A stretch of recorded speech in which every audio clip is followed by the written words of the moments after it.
गजपति जिला गोसाणी ब्लॉक बाघशाला ग्राम स्वास्थ्य आरोग्य केन्द्र में विश्व रक्तदाता दिवस पालन हो बाघशाला बापूजी पेंठ युवराजपुर कामधेनु आखपाख ग्रामर ग्रामवासी विशेषकर युवगोष्ठी मैंने अंशग्रहण करते।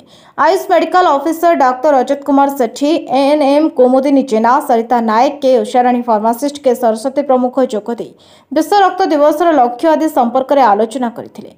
क्यों व्यक्ति मैंने रक्त दे पारिबे एवं रक्त दे पारिबेनी से नहीं विस्तृत भाव कहुला। रक्तदाता 18 ରୁ 65 वर्ष बयस होता। रक्तचाप से 20-80 रहा, हिमोग्लोबिन 12.5 ରୁ अधिक रही, एचआईवी क्रोनिक रोग नथिबा, शरीर तापमान संतुलित रहितबा व्यक्ति विशेष रक्तदान करिपारिबे बोली आलोचना होइथिला। बाघशाला ग्रामर युव समाजसेवी चंद्रशेखर प्रधान ए अवसर में कहिथिले जे जड़े रक्तदाता रक्तदान रे अन्य जनकर अमूल्य जीवन रक्षा करा जाय परिबो, तेणु विशेषकर युवगोष्ठी रक्तदान करबा पई आगे आसबा उचित बोली मत व्यक्त करथिले। ए दिवस पालन अवसर में विभिन्न ग्रामांचल आसिथिबा बहु संख्यक युवगोष्ठी स्वेच्छा आगामी दिन में रक्तदान करने सम्मति प्रकाश करने सह पंजीकरण कराइथिले। शेष में डॉक्टर अजित कुमार सेठी समस्त को धन्यवाद अर्पण करथिले।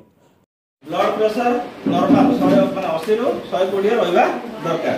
ता सहित डायबिटीज नथिबो, कैंसर नथिबो, हार्ट प्रॉब्लम नथिबो, बा ब्लड शुगर नथिबो, ए सब रोग नथिले हम जाके ब्लड देई पारिबा।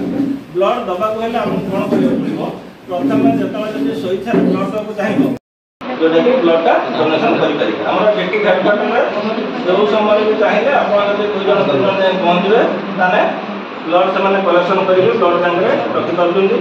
आउ जदि आम एरिया स्वेच्छा 5 जन ରୁ 7 जन चलो 5 जन ରୁ 7 जन जदि ना रेजिस्ट्रेशन कर हाँ आम स्वेच्छा ब्लड देवा चाहिए बोले तार ये आम ब्लड डोनेट कैंप कर ब्लड दवा पहले आमको 18 वर्ष ରୁ 65 वर्ष पर्यंत ब्लड दे पारिबा। किंतु आज जुग में आम जो प्रकार सब निशा द्रव्य सेवन सचेतनता करमिति से ब्लड देवाई इंटरेस्टेड हे।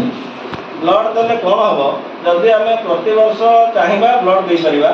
ब्लड देवा पहले आमर बयस 18 ରୁ 55 वर्ष हवा दरकार।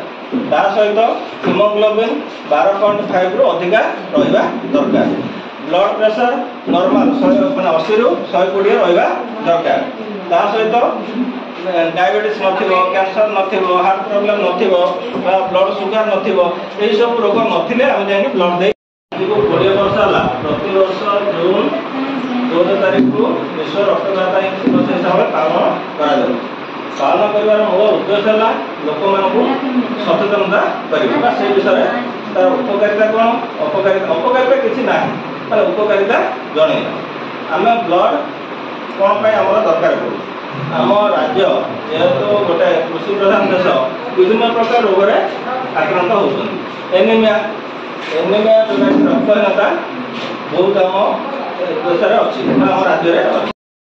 गजपति जिलार भास्कर सिंह रिपोर्ट, नायवती टीवी।